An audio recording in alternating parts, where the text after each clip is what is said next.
Good morning students. Today my topic is Introduction to Microwaves. Microwaves are electromagnetic waves whose frequency range from 1 GHz to 1000 GHz. അതായത് microwaves എന്ന് പറയുന്നത് 1 GHz മുതൽ 1000 GHz വരെയുള്ള electromagnetic waves പറയുന്നതാണ് microwaves. മൈക്രോവേവ്സിന്റെ micro എന്ന് സൂചിപ്പിക്കുന്ന tininess, അതായത് ഈ സിഗ്നൽസിന്റെ wavelength in the range of centimeter to millimeter range. Centimetre മുതൽ മില്ലിമീറ്റർ വരെയുള്ള റേഞ്ചിലുള്ള വേവ് ലെങ്തിലുള്ള സിഗ്നൽസിനെയാണ് മൈക്രോവേവ്സിന്റെ മൈക്രോ എന്നുള്ള ടൈം കൊണ്ട് ഉദ്ദേശിക്കുന്നത്. Tininess, micro means tininess. Wavelength of these signals in the range of centimetre to a fraction of millimetre. ഇനി മൈക്രോവേവ്സിന്റെ അപ്പറേയും ഇപ്പറയും ഉള്ള സിഗ്നൽസ്, ആ റീജിയൻ എന്ന് പറയുന്നത് ഇൻഫ്രാറെഡ് റീജിയണും വിസിബിൾ ലൈറ്റ് റീജിയൻസ് ഒക്കെ ആയിരിക്കും. മൈക്രോവേവ്സിന്റെ അപ്പുറത്തുള്ളതൊക്കെ ഇൻഫ്രാറെഡ് റീജിയണും വിസിബിൾ ലൈറ്റ് റീജിയൻസ് വരും. ഇത്രയാണ് ഒരു ജസ്റ്റ് ഇൻട്രൊഡക്ഷൻ പോലെ മൈക്രോവേവ്സിനെ പറ്റി പറയാനുള്ളത്. Microwaves are electromagnetic waves whose frequency range from 1 GHz to 1000 GHz. ഇനി ഇലക്ട്രോമാഗ്നറ്റിക് സ്പെക്ട്രം ഉണ്ട്. ഇലക്ട്രോമാഗ്നറ്റിക് സ്പെക്ട്രത്തിന്റെ ഓരോ ഫ്രീക്വൻസി റേഞ്ച് ഒന്ന് അറിഞ്ഞിരിക്കണം. അത് നിങ്ങളൊന്ന് ഫോട്ടോസ്റ്റാറ്റ് എടുത്തിട്ടുണ്ടായിരുന്നു. അതുപോലെ തന്നെ മൈക്രോവേവ് ബാൻഡ് വളരെയധികം ഇമ്പോർട്ടൻ്റ് ആണ്. മൈക്രോവേവ് ബാൻഡ് എന്ന് പറയുന്നത് L band, S band, C band, X band, K U band, K band, K A band.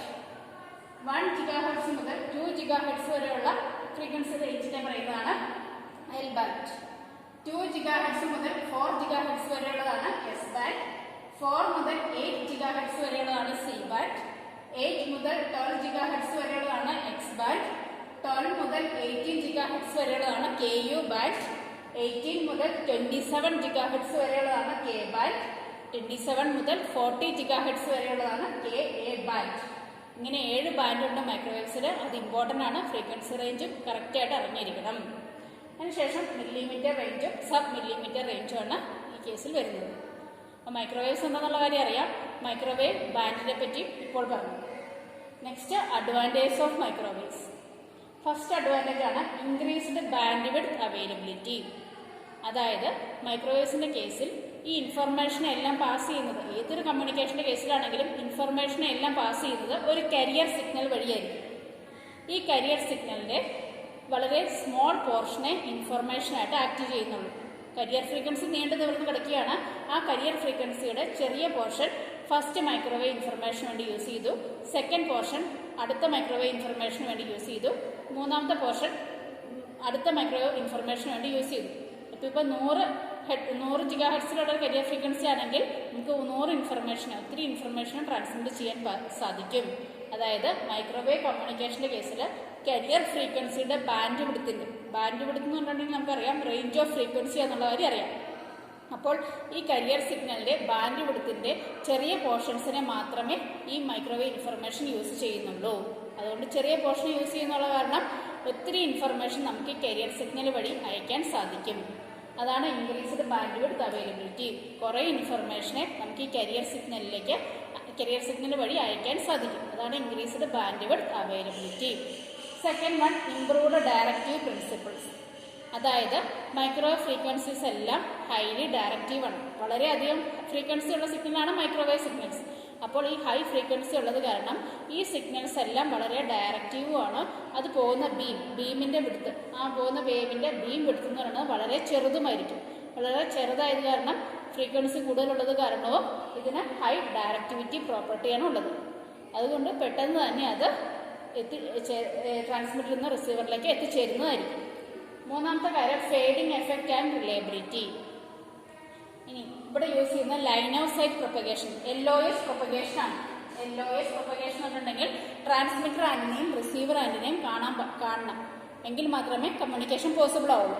അപ്പോൾ ഇങ്ങനെ line of sight propagation, LOS, that is line of sight propagation ആയത് കാരണം microwave signals transmit ചെയ്യുമ്പോൾ യാതൊരുവിധ മങ്ങലും ഉണ്ടായിരിക്കില്ല. അതുപോലെ തന്നെ അത് അത്യധികം വിശ്വസനീയവുമായിരിക്കും. റിലയബിലിറ്റി മീൻസ് വിശ്വസിക്കാം. ലൈൻ ഓഫ് സൈറ്റ് പ്രൊപ്പഗേഷൻ ആണ് മൈക്രോവേവിന്റെ കേസിൽ യൂസ് ചെയ്യുന്നത്. അതുകൊണ്ട് സിഗ്നൽസിന് ഒരിക്കലും മങ്ങലും ഉണ്ടാവില്ല. അത് അത്യധികം വിശ്വസിക്കുകയും ചെയ്യാം. അതാണ് fading effect and reliability.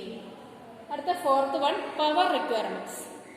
Power requirements ഉണ്ടെങ്കിൽ മൈക്രോവേവ് ട്രാൻസ്മിറ്ററും റിസീവറും യൂസ് ചെയ്യാൻ വളരെയധികം ആ ട്രാൻസ്മിറ്റർ റിസീവറും ഡിസൈൻ ചെയ്യാൻ വളരെയധികം പവർ മതി. അതാണ് പവർ റിക്വയർമെൻറ്റ്സിലുള്ള അഡ്വാൻറ്റേജ്. അതുപോലെ തന്നെ ഫെയ്ഡിങ് എഫക്റ്റ് ഞാൻ പറഞ്ഞു. ലൈൻ ഓഫ് സൈറ്റ് പ്രൊപ്പഗേഷൻ ആയതുകൊണ്ട് മങ്ങലൊന്നും ഉണ്ടാവില്ല എന്ന് പറഞ്ഞു. അതുപോലെ തന്നെ ആൻറ്റിനാസ് ഡിസൈൻ ചെയ്യാനും എളുപ്പമാണ്. മറ്റുള്ള ഫ്രീക്വൻസിയിലുള്ള ആൻറ്റിന ഡിസൈൻ ചെയ്യുന്നതിനേക്കാളും വളരെയധികം എളുപ്പമാണ് മൈക്രോവേവ് ഫ്രീക്വൻസിയിലുള്ള ആൻറ്റിനാസ് ഡിസൈൻ ചെയ്യാൻ.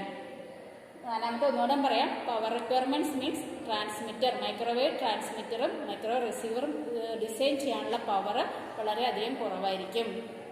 അഞ്ചാമത്തെ ട്രാൻസ്പെറൻസി. ട്രാൻസ്പെറൻസി എന്ന് പറഞ്ഞാൽ അറിയാം, എവിടെ വേണമെങ്കിലും കയറി ചെല്ലാം. ഏത് മണ്ഡലത്തിൽ കൂടെ വേണം. അതായത് അന്തരീക്ഷത്തിൽ പല പല ട്രോപ്പോസ്ഫിയർ, ട്രാൻസ്ഫോസ്ഫിയർ എന്ന് പറഞ്ഞാൽ 5 മണ്ഡലങ്ങളായിട്ട് തിരിച്ചിട്ടുണ്ട്.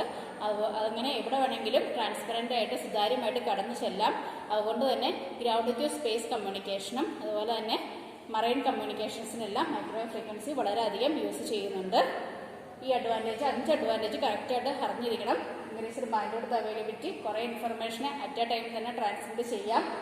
ഇംപ്രൂവ് ഡയറക്റ്റീവ് പ്രിൻസിപ്പിൾ, അതായത് മൈക്രോവേവ് ഫ്രീക്വൻസി വളരെയധികം കൂടുതലായതുകൊണ്ട് അത് വളരെയധികം ഡയറക്റ്റീവ് പ്രോപ്പർട്ടി ഉണ്ടായിരിക്കും. അതിൻ്റെ ബീം വിഡ്ത്ത് വളരെ കുറവായിരിക്കും. അതുകൊണ്ട് നേരെ തന്നെ സഞ്ചരിച്ചോളും, ഡയറക്റ്റീവായിട്ട് തന്നെ സഞ്ചരിച്ചോളും.